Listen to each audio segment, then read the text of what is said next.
Well, good evening, everybody. It's Night Mike, and I am so happy to have you with me in the stream. Just before we get started, I'm going to make my apologies ahead of time so that I don't have to keep doing it all during the program. Last week, you prayed for me because I picked up a nasty stomach bug, and I'm all better from that now. But now I've picked up a head cold, and I've got the sniffles and this aggravating cough.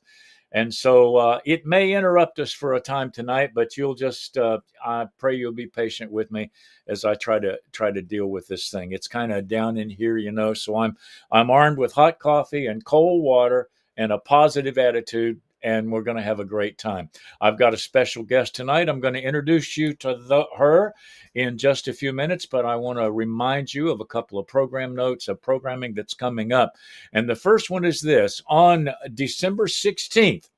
My special guest on Live Mic, that's Tuesday mornings at 9 a.m., is Pastor Jonathan Cakeley from down in Salem, Connecticut. He is the pastor of the Congregational Church of Salem, a historic church down there.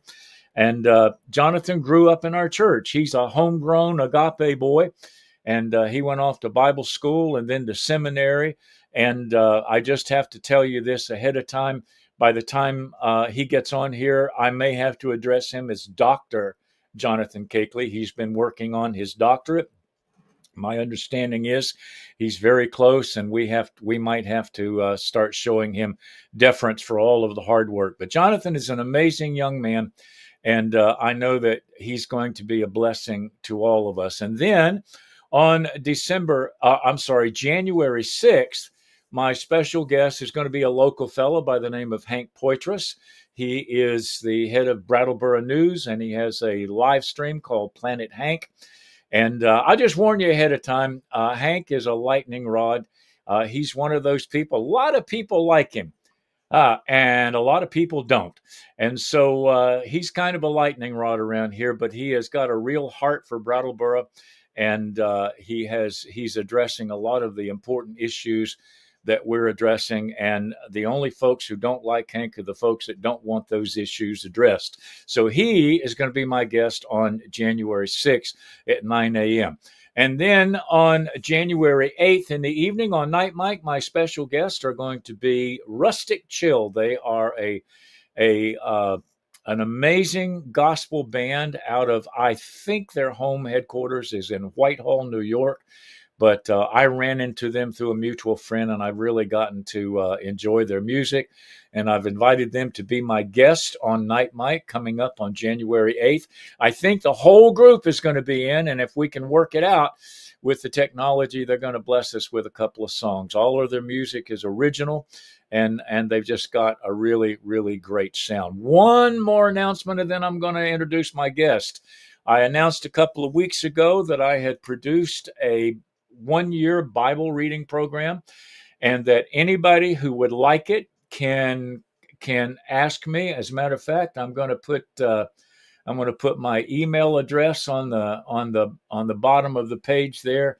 And if you just email me and say, I want a copy of that, Restoring Our Regard for the Word of God.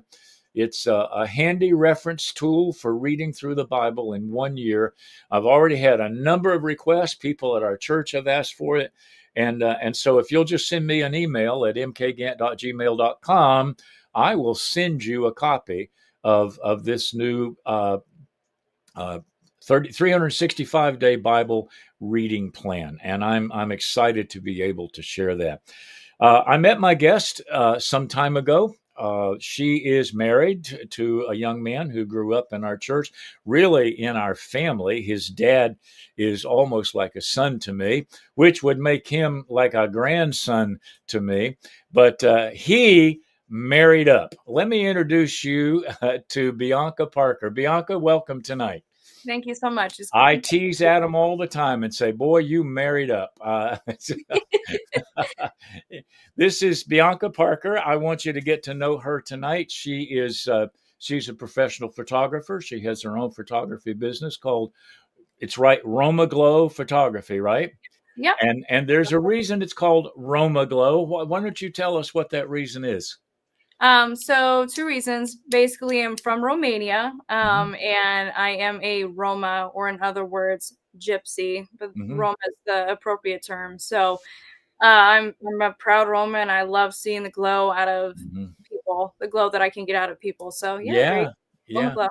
And I've Yeah, seen your work. You're a good photographer, so I'm gonna recommend you. you're Uh, very kind. Thank yeah, you. I'm gonna do it because I've seen your work and it's good work. Now I see Dee Meese is in here tonight. Dee is I think she's a part of Rustic Chill, and Rustic Chill's here, and so we're so glad to have you in the stream tonight. And anyone who's here, feel free to chime in, make a comment, ask a question, ask. I'm going to try to. Make that a little bit smaller. I don't want that over your face there, but we do have some comments that are coming in. So tell us a little bit. You're from Romania. Yes. Uh, you were adopted, right? Yeah. And brought to them. You were adopted by an American couple and brought to America. Tell us a little bit about that.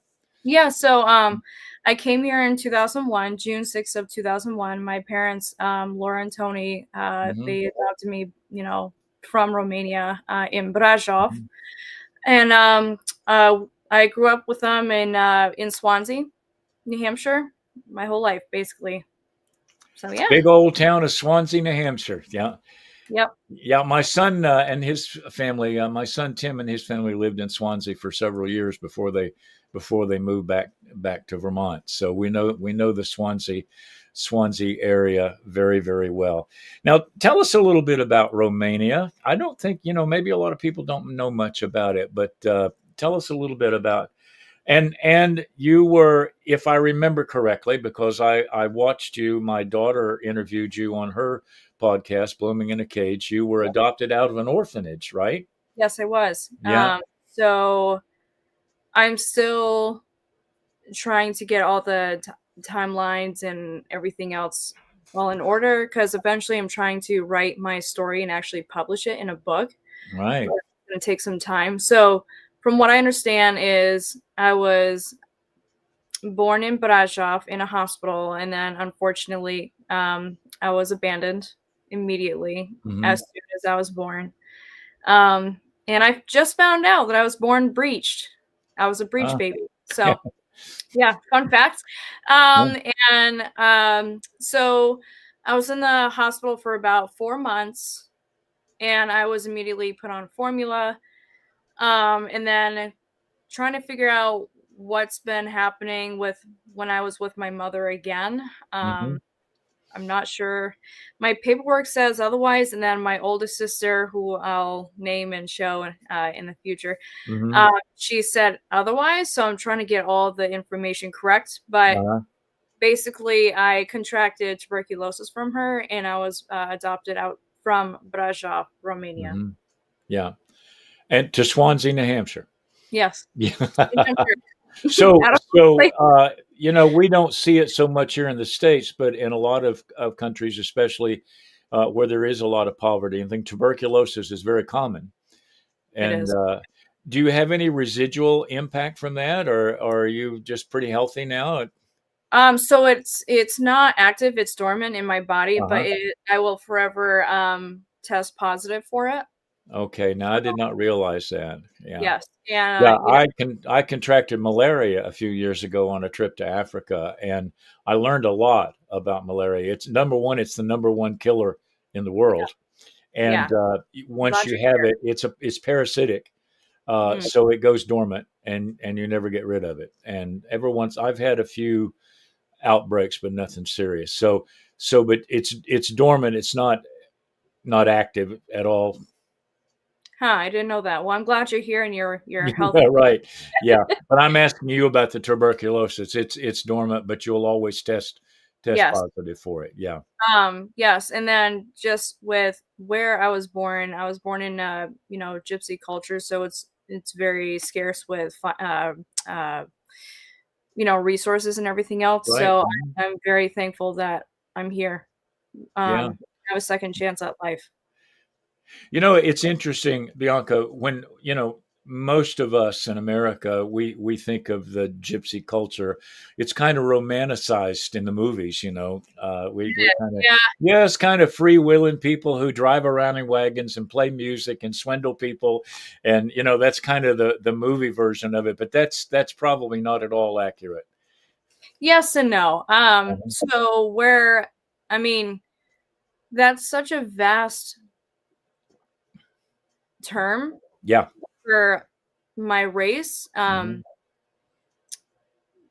There's Italian gypsies, there's Spanish gypsies, Hmm. there's you name it, Yeah. anywhere. Like Spanish, French, Italian, Uh-huh. So yeah, sorry, I just lost my thought. That's okay. It'll come back. It'll come back. Yeah, no, it's just there's so many different meanings to that, but Mhm. unfortunately the word gypsy was not nice. It's not a No, nice word. no, It's a no. slur, unfortunately. And we actually are descendant from Indians, actually, like Hmm. way back in the day. And then unfortunately, one guy just wanted to go to somewhere else, and we are mistaken as Egyptians, but with Huh. a bad rep with that. So Yeah. we were like told that we're the Steelers, the many other unfortunate names and terms that you Right, right, can right. imagine. Well, So it's interesting. It's interesting. I was doing some study for a sermon that I was preaching recently. And, Christians, the name Christian was applied to the followers of Christ uh, many, many, many years after the resurrection. They were the they were not called Christians until like the 15th chapter of the book of Acts, and they were in a place called Antioch. And mm, and the term Christian was not a complimentary term. It was not something went, well, oh, these people are Christians. It was, these people are Christians. Christians. Yeah. Yeah. They follow the Christ, Mhm. up until that time, excuse me, up until that time, they were called the Way. Christians were called the people of the Way. Pardon me, folks. No worries. and uh, and so the moniker Christian was kind of an insult, or it was meant to be an insult. It was kind of a mockery, Yeah. But of course, we've embraced it uh, because it identifies us as the one, we follow Christ, and so more modern, in more modern times, what at one time this derogatory term would be used, now it's Roma, Yes. and and uh, well, that's I don't know where the things happened. I just grew up in the 50s and 60s and watched it in black and white movies, and always saw the gypsies as, and as a matter of fact, I think there was a movie that about Sherlock Holmes that Robert Downey Jr. played in, and he ran around with a bunch of gypsies for a Wow. while in that movie, I and definitely watched that. It's been a while. yeah, yeah. Okay. So you grew up in the States. You went to high school in Swansea or Keene? Yeah. Uh, Yeah. yeah, Monadnock, then Keene for a little bit, and then back to Mm. Monadnock. Uh-huh. Yeah, I have to say, I'm I'm like so tired. I'm so sorry. That's I okay. more on it, but Yeah, I've been right. 2 in the morning. I'm so Mhm. tired. Um, but yeah, no, basically, I'm very thankful for my life. I'm I definitely have a lot of challenges. Mhm. Unfortunately, adoptees, you know, I mean, we're humans. Humans are dimensional, Yeah, so we right. do all at so many things all at once. Right. And with that, there's like a invisible, I don't want to say disability, but needs that we weren't met as babies. Right. And because of that, that is so detrimental for someone's development, especially an adoptee. And it can Mhm. affect their relationships with people, not just romantically, but with friendships, work, Right. Right. colleagues.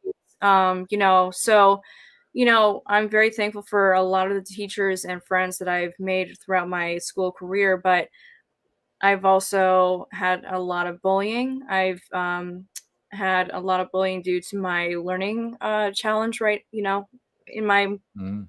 career. I was considered too emotional, to this, to that. Yeah, Yeah. yeah, It is not an unusual. My wife has a cousin who was adopted, and as an adult had some real issues develop that were not dealt with. And of Hmm. course, he's a lot older than you are, and so it was a time when uh, we weren't as conscious of the needs, the different needs of a child who feels abandoned. Yes. And that's part of it. My son Brian has three adopted children, and they all came to live with him when they were infants. But they're all aware that they were adopted. And I think of my wife's cousin who developed some real issues as an adult, and it has to do a lot with a sense of abandonment, Yes. Oh, isn't abandonment it? is Is a huge that thing. that's accurate? Yeah. Yes. I'm not afraid to be vulnerable, and I'm an open book. So if Hmm. you have any questions or anything Hmm. else, by all means, ask me. Hmm. But trust is a big thing with me, and unfortunately, I'm I'm black or white. You're Hmm. either this way or you're not. Yeah. There's no if you really want to do something, you'll do it, and that goes with anyone in my whole life. Yeah. Right. Yeah. And if there's someone like who is wishy-washy or just showing any kind of untrustworthy characteristics or Hmm. whatever you call it, I I do feel abandoned already. Hmm. Or if you're not good for me, then I have to abandon you, and that's also like a huge deep loss. That's very interesting. I've encountered that over the years of particularly young women, but not exclusively, Mhm. because not only is there a sense of abandonment in the whole spectrum, there is a lot of abuse, Yes. and therefore, I think of a couple of cases where I've been doing counseling, and I watched, and I'm thinking of one young person right now, watch them wreck relationship after relationship after relationship because it was almost a thing of I know you're going to hurt me, so I'm going to hurt you first. Yes. and It's and it's all it's not a conscious thing, it's not a conscious thing, but I've seen it happen. And I understand because I was abandoned when I was 16 months old and did not know my mom or see my mom or find anything out about my family until I was almost 8 years old. And then yeah. my mom came back into my life.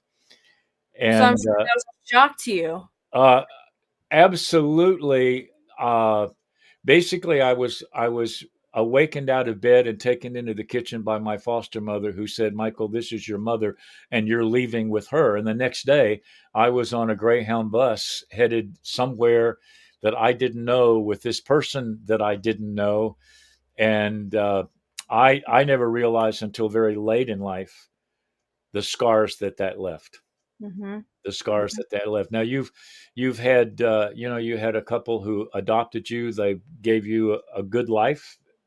I assume that it's a pretty good life here in the States, and you've been cared for and taken, and your needs have been met. And yet there's stuff that's missing. Yes. Yeah. And I've thought about this too.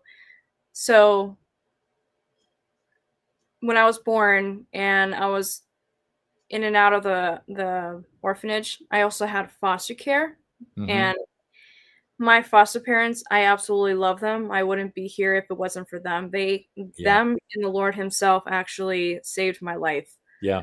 And so I want to say I was like a year and 8 months or something when I was with them. Hmm. And they had to like teach me how to be a human. They needed to teach me how to feel because I didn't know how to have emotions. I didn't know how to eat. I didn't know how to drink, use the bathroom, play, you name it. Because in the orphanage, unfortunately, we were treated like absolute garbage, worse than animals. Yeah. Didn't you tell me at one point that at night you were like tied to your bed or chained to your bed or something like that? Yeah, so with the orphanages, so sure you knew the communism that happened in Romania Right. for Yeah. about Yeah. 25 years, and I want to say Ion Ceausescu, Yep. if I'm pronouncing that right, he was assassinated on Christmas Day, 1989, I believe. Mm-hmm. And unfortunately, within those 25 years, he made a requirement for families to have at least 5 kids. And if not, you get more than, I want to say, 10% taken out of your paycheck each week. Mm-hmm. So you were basically forced to have babies. And if you weren't, then you're still going to be broke. Mm. And so, unfortunately, a lot of babies were abandoned, and there was like commercialized huge orphanages. And with that, we were overcrowded and we were overpopulated. So we were sat in these like bar cold metal cribs with 10 or even more babies right next to it, Yeah. right next to us. Mm-hmm. We couldn't eat really. We were punished if we were saying we were hungry, if we were crying. We sat in our waist, unfortunately, and we would. So for the longest time, I actually had a problem of using the bathroom for a long Mm-hmm. time, and my emotions, I just didn't have any kind of emotions, and so in my time when I was in the orphanage, even 10 years later, that was still an issue, Mm. and so I really am so thankful for my foster parents. I know that a lot of adoptees didn't make it. They were sold for trafficking and or they just didn't make it. So it was a really dark time. Yeah. Really, Yeah. really dark time. Yeah.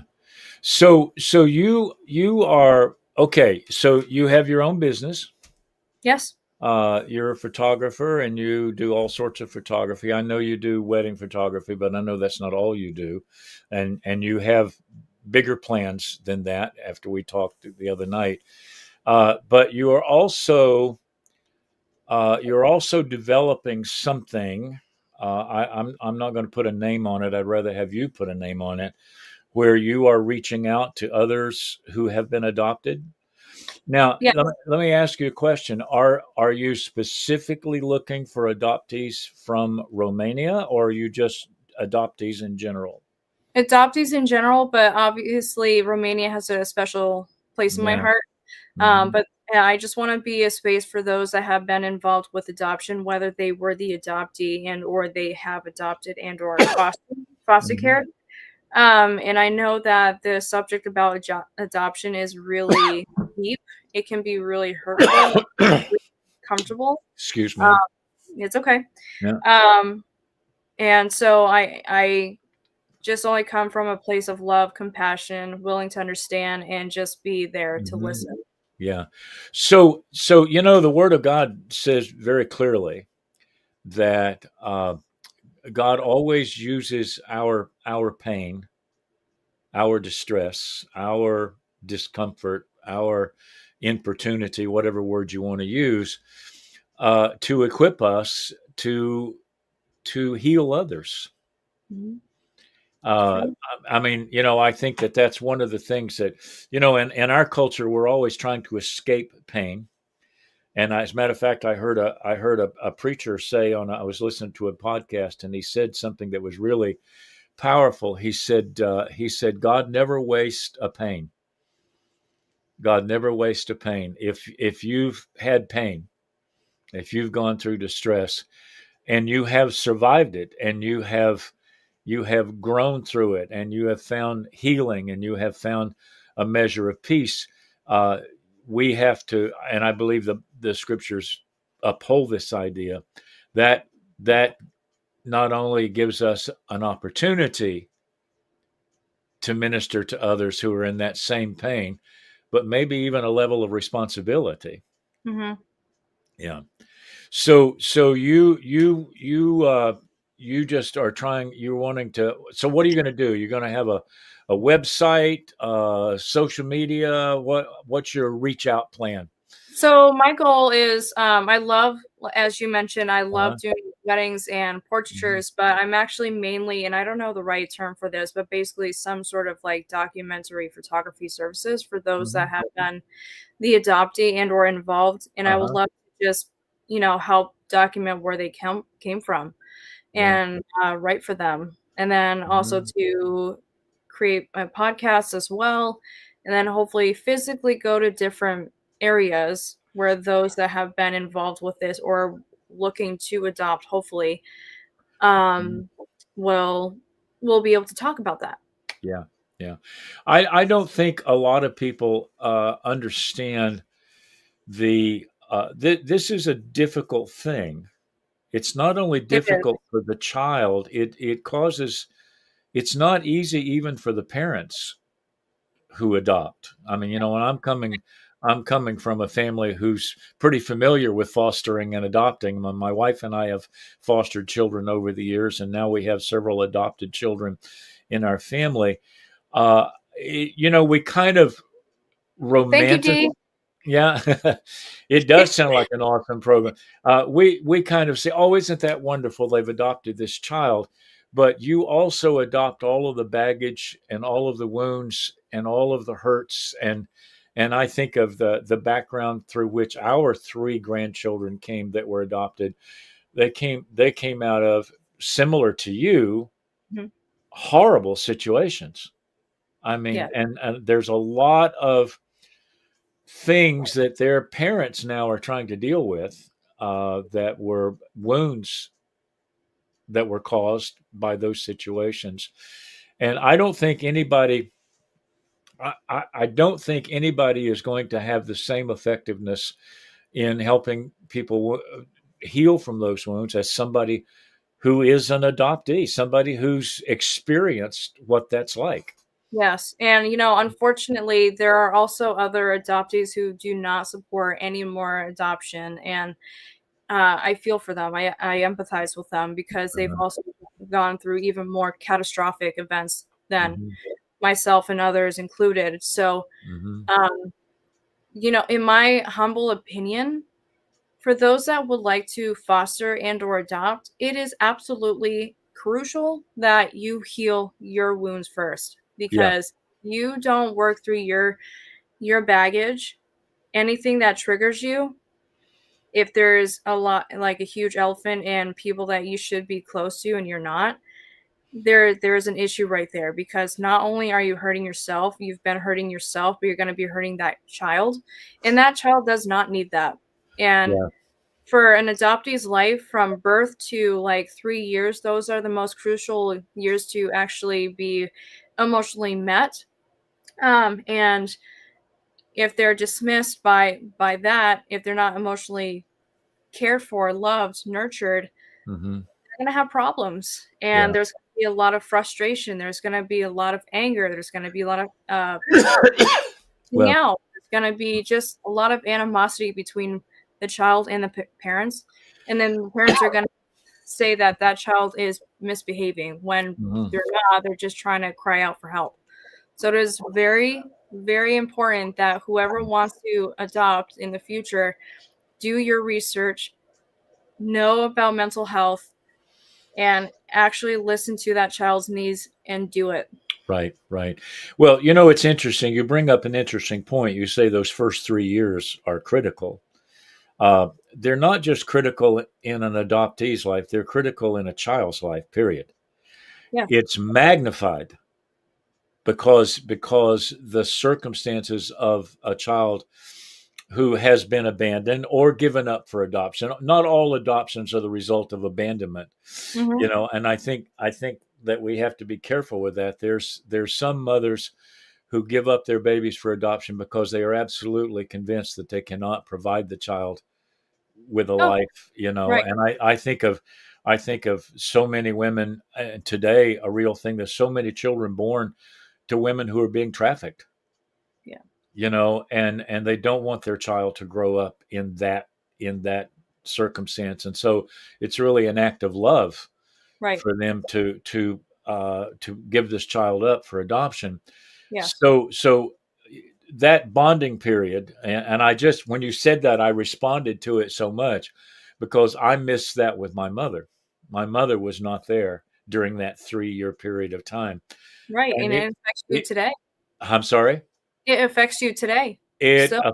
it not so much now, but it did for a long, long, long time. That I had trouble being affectionate toward her, even as an adult. I mean, I loved her, I cared for her, I did all of the things, but that I don't know what else to call it except affection, was very difficult. Hmm. It was very. Now, take a child who's been traumatized by abandonment or abuse or living in a situation. And today, of course, the other thing is houses that are filled with drug abuse and drug use, and the chaos that surrounds that. Uh, yeah, I think you give very wise counsel there. If you're considering adopting, pray about it a long time. Yes. Pray up, but don't do anything on the spur of just because it sounds like the cool thing to do. Right. Because And now, you're bringing a wounded person into your life. yes. And Yeah, you made a choice to bring that child into your life. So that means you got to do whatever you got to do to make sure, this child that you choose to have has a good life. Maybe even a better life than you did. yeah, And yeah, another thing too is if all kids should know where they come from, all yeah, adoptees should know where they come from. And it's not a competition. They can still love you and still love and mourn for where they came from, whether they choose to um, go that route or not. But that should be an option, and that is a human right for the adoptee to know where they came from. yeah, And if you take that away, they're always going to mourn something, and people always are telling the adoptees, "Oh, but you got to be thankful. Why are you always sad? It's in the past. Just mhm, forget about it. You yeah, can't." yeah, yeah. What a privilege for someone like that who hasn't experienced that to say that. And privilege brings ignorance, in my Yeah, opinion. right. So you're not in favor of withholding that information from a child until they're like 18 or 19 or an adult or something. Uh, Absolutely not. No. you think they should know as soon as they're capable of understanding. Yes. I have to thank my adopted parents for that. As soon as I was probably, well, let's see, 2007, Mhm, 2005. Around those times, I asked, do I have a sister? Why do I look different? And mhm, everything else. And she kept in contact with my adopt the agencies that helped me mhm. get here. And we went back in 2009 for Yeah. my first time. So And you have traveled to Romania yes. and you Yep. have met family. I mean, blood family. Yes. Yeah. So I excuse me, I went back for the first time in 2009, 2000, excuse me, 2011. And Uh-huh. ever since then, it's been a long time. And then recently, this past July, my husband Adam, who I love very much, Mhm. he actually took me back there as my wedding gift. Wow. Yeah, Wow. He's a pretty good guy. I don't care what anybody he says. is. He's all right. Yeah, he's all right. He'll make do. Yeah. Yeah. I know Yes. he's sleeping there, but I'm hoping that through the fog he Oh he no, hears me. he's out. He He's is out, huh? he's Yeah. out. Yeah. Yeah. So so you don't recommend hiding the fact that a child is adopted. No, Um and not at all. I have never felt that that was a wise thing to do or even a kind thing to do. Even Yeah. if the child's history is extremely hard to potentially relearn about, it is Uh-huh. really important for that child's health journey Hmm. and journey to heal. Yeah. And mind you, no one will ever be 100%, but if we can still work towards on healing and getting that closure Hmm. that we're seeking of, or just finding that thing that missing piece from the puzzle, I Yeah. think that's really, really important. It's important to know who we are. Yes. It's important to know. My mother was terribly abused by her father, and she would never talk about it. She spent her whole life in pain, carrying these deep, deep scars, and not until uh, she literally was in a nursing home in the last years of her life before she was able to sit down with me and really tell me things that she had kept bottled up. In our relationship, she was the wounded one. Hmm. It's a little bit different for me. She was the wounded one. She was the one who was so deeply scarred and so deeply wounded by her father, not an adopted father, her biological father, my grandfather, was a violent man, and treated her terribly. And So so uh, it's honesty and clarity about our relationship. I spent a lot of years thinking, believing um, the lie that I was worthless, that I was a throwaway, that I had no value, and it there was a lot of healing that had to take place, and a lot of it was spiritual healing. yeah, There was a lot of healing that God had to do. My mom couldn't do, and nobody else could do. But I think it's really important, and I really, I'm grateful that your adoptive parents were honest with you and gave you that opportunity. yes, I'm Yeah, very grateful. I wouldn't be yeah, who I am if it wasn't for that. yeah, yeah. Yeah.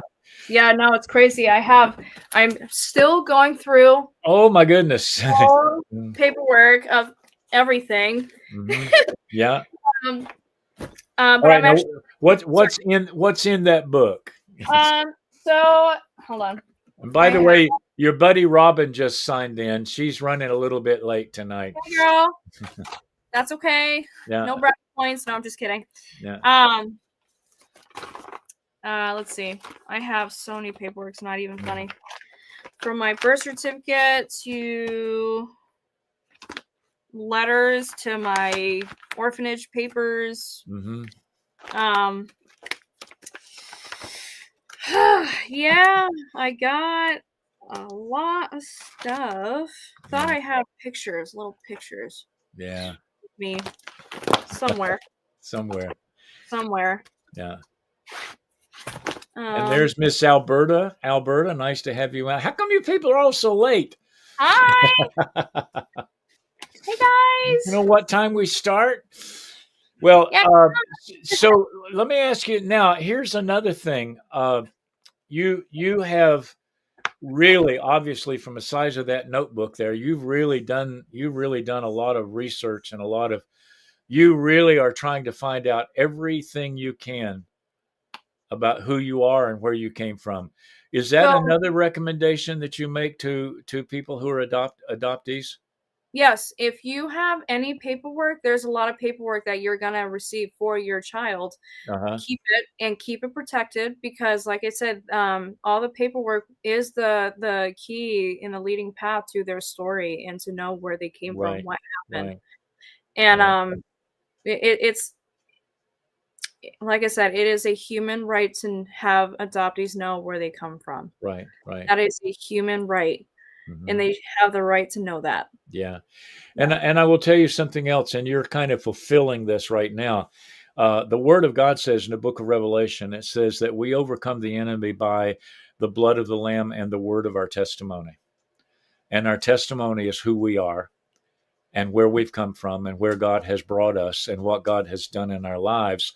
And I know what your heart is, and I believe you're going to see a lot of people who receive a lot of uh, encouragement and help from you being so transparent and so forthright to be willing to talk about it and to help people walk through that. I think that is going to be such an important part of your life going forward. Thank you. You Yeah. know, for a long time, I grew up Catholic, and I always had a different relationship with the Lord. I just couldn't, you know, define it. Yeah. And for a while too, I was in a really dark place. I was bitter. I was angry. I was just in a um victim mindset.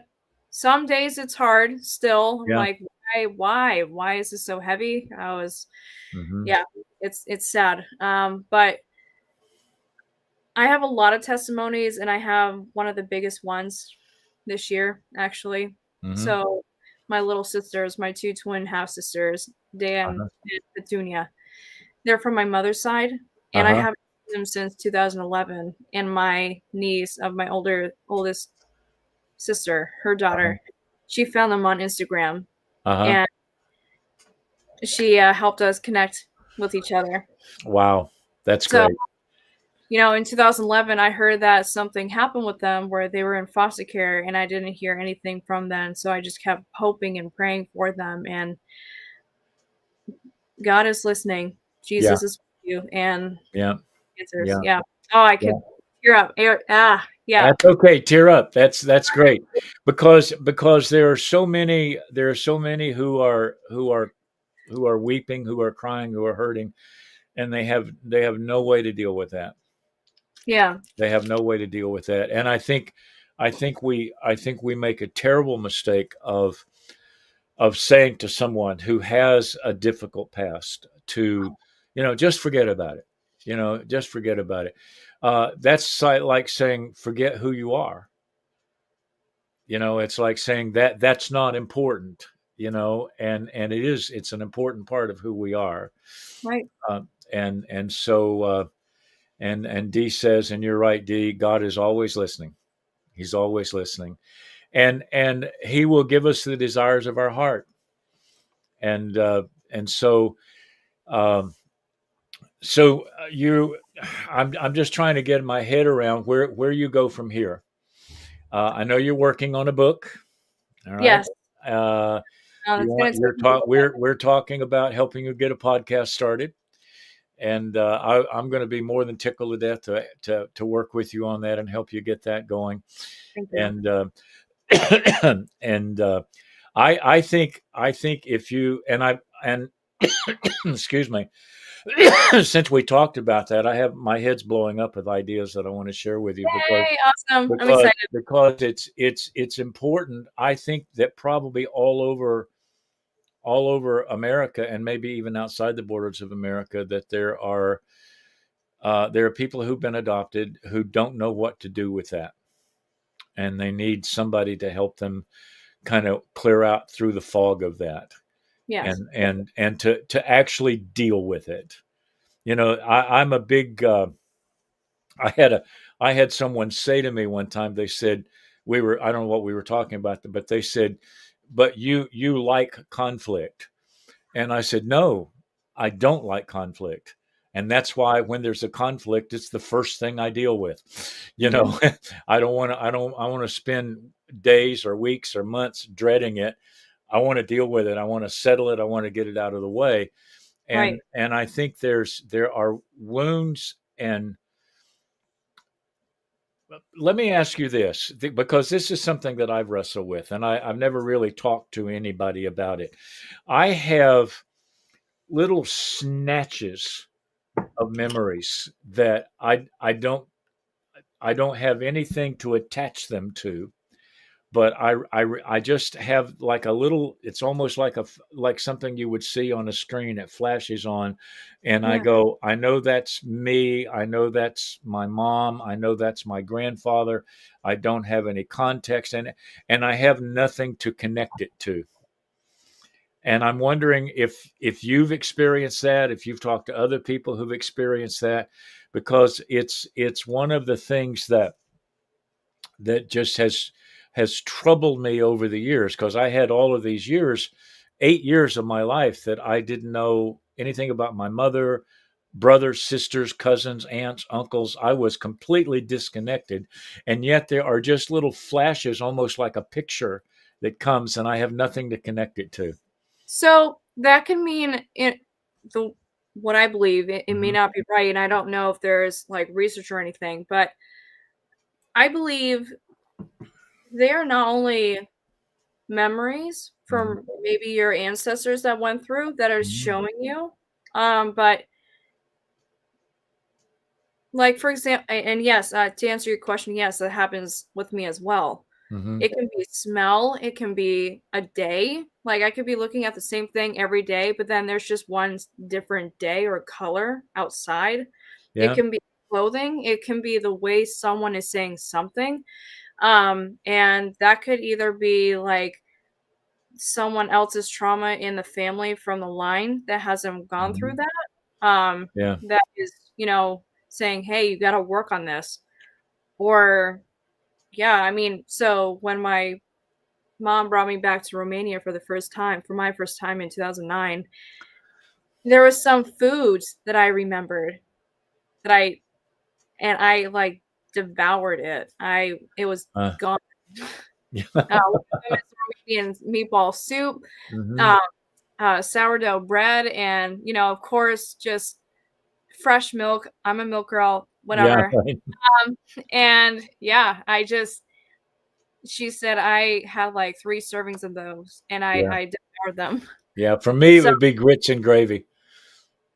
okay, okay. Yeah. I don't know about Well, see, grits. I'm a hillbilly from the hills of North Carolina, so grits and gravy would be my trigger food that I go, okay, I Not got to eat grits. all of that. Come Got on now. yeah, yeah. Okay, so let me see. I'm trying to think of what else. I have so many questions but I think there's so many people that want to hear your story, and that I believe are gonna benefit from it. So you're working on a book. You got a timeline on it. What are you thinking? I don't know. I'm trying to pray about it. I'm Hmm. trying to just see because, like I said, with my Hmm. paperwork here Hmm. versus when my oldest sister told me what happened, I'm trying to get everything right before I actually publish Right. it. Hmm. So it's gonna probably take a little bit, but from what I remember, from what I understand, yeah, I'll definitely write about it for sure. Yeah. Yeah. Well, I know I'll be looking forward to that. Yeah. And you're gonna be reaching out to other adoptees. How do you imagine doing that, Bianca? So I met a couple of other Romanian adoptees actually from Romania on TikTok. So I Uh-huh. have TikTok. I got to get my social media presence better. I'm terrible at Mm. that. I'll post a couple things in a row for 2 weeks and then I'm gone for like months. Yeah, right. It's like Well, that. I think I can give you some. We'll talk privately, but I can give you some guidance on that. Uh, Everybody, and I that's a broad brushstroke, but everybody is on some form of social media today, Right. and they search for keywords. And Hmm. so I think if you can get on the various outlets and find the right keywords, that people will start popping up everywhere, Yeah. you know. and Yeah. and uh and I think I think God is nudging you toward this because there's an awful lot of wounded people out there who need help dealing with. I'm even thinking about our 3 grandchildren that are growing up, and as they get to be, we've got one that's going to be a teenager before too long, and they're all fully aware, that they're adopted. They know who their parents are and all of that. Uh, but I know that it's going to be information they're going to want to deal with, and so I think God is nudging you toward a healing ministry Yeah. where, There was and as God uses you to provide healing for others, He's going to provide you additional healing. That's the way that thing works. yeah. Yeah. Yeah. Yeah. It's crazy. I'm definitely better than where I was years ago, but it is Mhm. a working Yeah. journey, Now, by spiritual. years ago, what do you mean? Give me a time frame here. How long? Alberta, there, she knows a little bit about what you're talking about, and she's I think fully plugged into where you are. But when you say years ago, what do you mean? Definitely in my teenage years, probably. Well, let's see, I'm 28 in a couple months here. Teenage years to early 20s. Hmm. It's been a roller coaster, still is, but Hmm. I'm trying to take a step back and ask, what is this trigger teaching me? Is this now? Was this from before? Um, so it's a work in progress for Yeah, sure. yeah. Yeah, Well. First, take heart. We're all a work in progress. No matter where we started from and where we are, we're a work in progress. And yeah, so I'm going to be fascinated. I'm going to be fascinated to see the work you start doing with your photography. That's not wedding photography. thank you. Thank you. Uh, yeah. There's so much opportunity, and I'm just trying to do what makes sense, Mhm. what's right. Yeah. Yeah. Yeah. And I think, just other things just keep coming in my mind. I think there may be people like you who are dying that. I don't want to use the word dying, but very, very much want their story to be told. They Yeah. want to become. They don't want to just be an adoptee. They are a person, and they want people to know the person Yeah. that they are. And I think you can help them do that.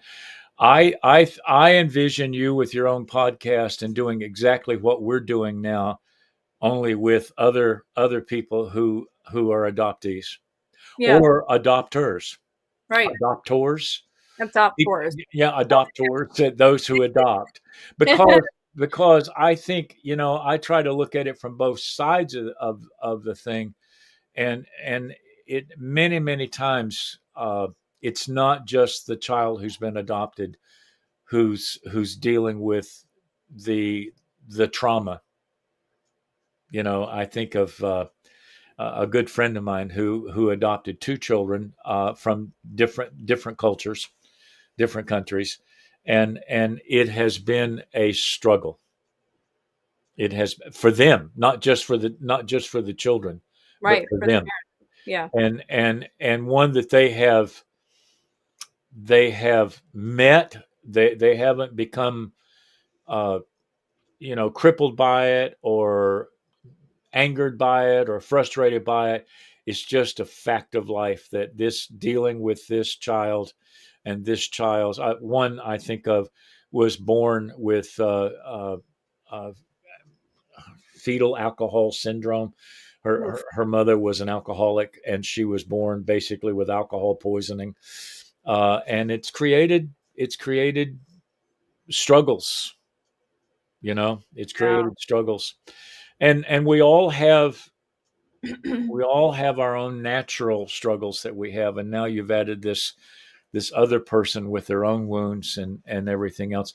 And I just try to imagine the dynamic of it. Of course, I get to watch it, in real time, because of our family situation. But I know every family is different. So I think you're gonna be able to find ministry not only to kids who have been adopted, but those who have adopted them. Yes. You And, know. I want to just talk to every adoptee, whether it's kid, Hmm. teenager, and even those that are older than me, because Yeah. one way or another, we all share something similar, the same Well, feeling. you have one thing in common. Yes. You have one thing in common. You are living with people who are your parents, but they're not. Right. If you know what I mean. They are your adopted mom and dad are your parents, Yeah. but there's also these other people, Yes. and that's got to be sometimes a struggle to deal with. 6. Yeah. Mhm. Yeah. Yeah. I mean, like I said, I love my parents, of course. Mhm. There's definitely some hardships all throughout our journey. I'll just say that. Yeah. Mhm. But my biggest thing is just heal. Just please heal. Work on your own things before you adopt. Yeah. Because whether you think it or not, that adoptee will know what is going on, because we're empaths. We can read the room Yeah. Yeah. easily. And if there's high tension, then we're in fight or flight mode. Yeah. And we can't we're tired. We're Yeah. tired. So Something else occurs to me that probably ought to be a topic of conversation at one point. I don't think we can dig into it too much tonight, but the persons who adopt a child in an effort to heal something in their own life. Excuse me. I don't know if I said that well or not, but they feel that to adopt this child, to rescue this child, is going to address something in their own life that they're struggling with, and they kind of see that as a way of dealing with that. I mean, that's kind of, maybe that's a far fetched thing, No, but you're right. Yeah, sometimes we do things that are kind and that are altruistic and that are good things, but we may not do it for exactly the right reason. right. I, Yeah, a lot of um, those that are adopting, mhm. I feel like they are filling a void. And I understand that, for example, maybe around your generation, you guys weren't able to basically look in with your feelings. You just got to put your head down, get to work. Yeah, That's it. boy, that's the way we were reared up. Go to Yes. work. Unfortunately, though, that is a aftermath effect of younger generations, not just adoptees, but yes, adoptees even a more intense impact on them. Yeah, Because if you think about it, for an adoptee from a baby to like 3 years old, we just need nurturing. We just need to be paid attention to. And yeah. then when we're adopted, we're in a whole different world. Mhm. We're with these strangers that we don't know about. We're, introduced like with emotions a little bit, but then if we act out or if we're doing something we're not supposed to, we get punished for it. So then that's a double whammy of, oh, okay, so we're in freeze mode. And Yeah, it just gets worse. And as we are suppressing what we need, then we act out. Then we're the trouble children. We're too much. We're too emotional. We ask for too much. We are needy. We're too sensitive. yeah. No, we just need what we need, and you're not meeting our needs. Right, right. So, Well, it's also got to be a fine line there, because there's also the importance of appropriate godly discipline that we want to bring into a child's life, which I guess becomes more complicated when you're dealing with what you're describing, because you don't want a child to feel like that he or she can just do anything they want to do, and yet there's that's got to be an incredibly difficult tightrope to walk. yeah. Yeah. There was another adoptee that I talked to just recently, and I won't say her name. Yeah. She's comfortable, but Mhm. she's on a different side of adoption. She doesn't want adoption to happen at all anymore. She wants it to Mhm. stop, and I understand. And Mhm. her relationship with her parents are it's broken, Yeah. unfortunately. So, Yeah. Yeah. um, yeah, it's hard. It's a hard Well, subject. I think that, there's a lot of things that I guess I would say there's just an awful lot of unknowns that you need to be prepared for. Mhm. You need to let me ask you a question. I don't think I picked up on it. How old were you when you were adopted and brought to the United States? 3.5. So you were 3.5 years old. Yes. So you were not an infant. Yeah. Right. So you have those very Memories. bad memories. Yeah, very bad memories. And so, wow. Well, Yeah. fascinating topic. You're a fascinating young lady, and Thank I you. just so wanted to get you on here to tell your story and to get people praying for you as you reach out to other young people who, whatever age, but I imagine that the majority of them would be young, as your age or younger, and I think you have an awful lot to offer. Thank And I you. also think you've got an awful lot that you're going to receive at the same time. And that's good. That's the way good ministry works. I've been in ministry for almost 6 decades now, and I tell people all the time I get as much as I give. It's a reciprocal thing. So, Sure. Bianca Parker, thank you for taking time out. I know you're tired. You've had a long day, You too. and Thank you so much. yeah, yeah. I'm going to go take some Nyquil or something and try to put myself put Sounds myself out for good. the night. Stay Yeah. informed. Yep. Uh, but and I'm going to try to stay in the house tomorrow. I don't think I'm going to wander too far tomorrow. There you Uh, go. I will mention, for those of you who are watching, you can pass the word. I am going to be speaking Saturday morning at the Better Men's Conference breakfast up in Westminster at the Redemption Church. I'm looking forward to that, and I'm going to be sharing my testimony for that breakfast. So that'll be coming up 7 o'clock up on Back Westminster Road. Bianca Parker, thank you very much for Thank you joining me so tonight. much. Thank you, I everyone. want I want you to hang out right where you are for a minute. All Okay. right. I'll be back. All right. But Okay. I'm going to say goodbye to these folks. God bless you. Remember, if you want a copy of my Bible reading plan, drop me an email, mkgant@gmail.com, and I will happily send it to you free of charge. This has been Night Mike. I'm Mike Gantt. Good night.